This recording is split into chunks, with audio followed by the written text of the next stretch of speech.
आज आपण राहणार आहोत थेट बीचवर. म्हणजेच आज मी तुमच्यासोबत शेअर करणार आहे कोकणातील मालवण जवळील बीच होमस्टे.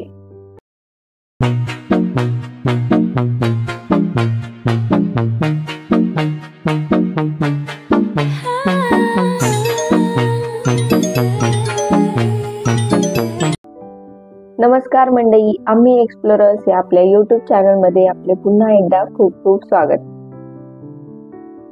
हा आहे मालवण सिरीज मधला दुसरा भाग आणि ह्याच्या पहिल्या भागामध्ये सुद्धा मी तुमच्यासोबत एक सुंदर स्टे शेअर केलेला आहे ज्याचं नाव आहे वसुंधरा इको हाऊस. तो सुद्धा व्हिडिओ खूप छान आहे. तो स्टे माझा पर्सनल फेवरेट होता. तिथे राहिल्यानंतर आम्ही हा नेक्स्ट ऑप्शन सुद्धा ट्राय केला जो अगदी बीचवर होता. तो व्हिडिओ मी आज तुमच्यासोबत शेअर करत आहे. बीचच्या जवळ राहण्याचा एक्सपिरियन्स काय असतो हे खरंच इथे राहिल्यानंतर कळते.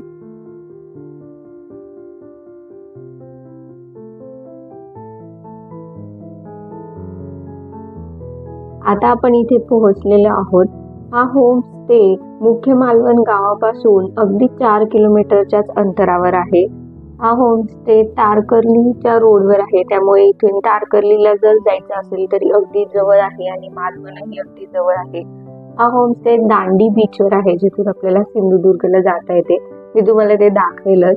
ही बाहेर मोठी अशी पार्किंग स्पेस आहे जिथे आपण गाड्या पार्क करू शकतो, त्यामुळे पार्किंगचे काही टेन्शन नाही. आणि जातानाचा रस्ता अतिशय सुंदर आहे. अशी वेगवेगळी फळांची पण काही झाडे आहेत, मला यांचं नाव माहित नाही ऍक्च्युली. आणि तसेच नारळाची सुपारीची सुद्धा अतिशय सुंदर झाडं आहेत. आता आपण थेट आपल्या बीचच्या समोर असलेल्या बीच होमस्टेच्या इथे येऊन पोहोचलेला आहे. आजूबाजूचा परिसर तुम्ही बघू शकताय, झाडांमुळे अतिशय सुंदर वाटते. आता आपण सगळ्यात आधी बीचवर जाऊयात. आनंद मुलांचा काही थांबत नाहीये डायरेक्ट बीचवर आल्यामुळे.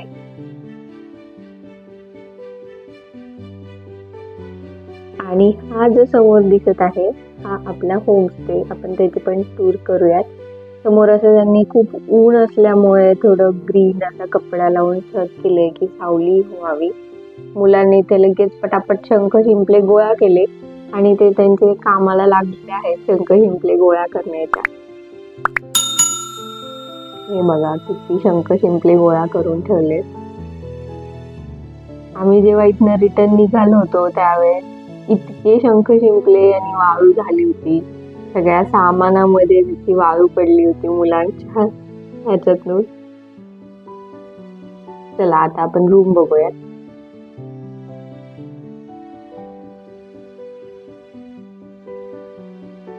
हा बाहेर असा छोटासा पॅसेज आहे, तिथे त्यांनी चेअर्स पण ठेवल्या आहेत की तिथून पण आपण व्ह्यू एन्जॉय करू शकतो.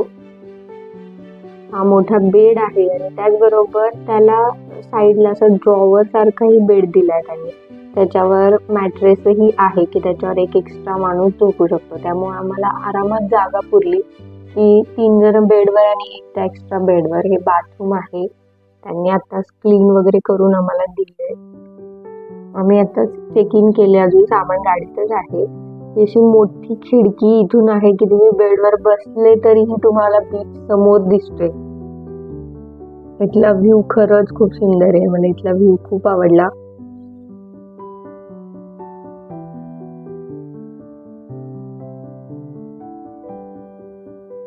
या रूम मध्ये आपल्याला टीव्ही, AC, फॅन अशा फॅसिलिटीजही दिलेल्या आहेत.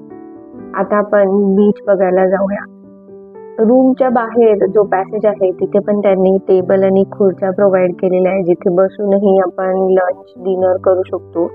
त्यांचं स्वतःचंही फूड ते आपल्याला प्रोव्हाइड करतात. ते कॉम्प्लिमेंटरी नाहीये, त्याचे वेगळे चार्जेस द्यावे लागतात. तसं तुम्ही त्यांना जर आधी ऑर्डर दिली चहा, नाश्ता किंवा जेवणाची, तर तुम्हाला तसे ते प्रोव्हाइड करतात. आता आपण बीच बघायला जाऊया. हा दांडी बीच आहे. इथून सिंधुदुर्ग किल्ल्याला जाण्यासाठी आपल्याला बोट मिळते, त्याचा मी एक वेगळा व्हिडिओ करेन. आता आपण इथे बीचवर आलेलो आहोत. बीच पूर्णपणे रिकामा आहे, खूप जास्त गर्दी नाही इथे बीचवर. इथे समोर सिंधुदुर्ग किल्ला आहे, तुम्ही बघू शकताय का मला माहिती नाही या व्हिडिओ मध्ये. समोर दिसतोय बघा मोठा असा सिंधुदुर्ग किल्ला आहे. तो नंतर मी नेक्स्ट व्हिडिओमध्ये ते शेअर करेलच. आणि इथल्या बीचचा व्ह्यू मला आवडला. खूप छान स्वच्छ बीच आहे. मुळात कोकणात मालवण जवळचे सर्व बीचेस खूप छान आहेत, स्वच्छ आहेत. तर मंडळी, आजच्या ह्या होमस्टेचं नाव आहे सागर स्पर्श. ह्याचे संपूर्ण डिटेल्स, पत्ता, फोन नंबर मी इथे स्क्रीनवर तसेच डिस्क्रिप्शन बॉक्समध्ये देत आहे. त्यामुळे तुम्ही तिथे कॉन्टॅक्ट करून तुमचं बुकिंग करू शकता. साधारण 3,500 रुपये ते 4,000 रुपये असा इथे रेट आहे पर नाईट. पण सीझननुसार इथले रेट्स कमी जास्त होऊ शकतात. त्यामुळे तुम्ही रेट्सची इन्क्वायरी तिथे फोन करून करू शकता. तर मंडळी, आजचा व्हिडिओ जर तुम्हाला आवडला असेल तर लाईक करा, शेअर करा व चॅनलला सबस्क्राईब करायला अजिबात विसरू नका. धन्यवाद.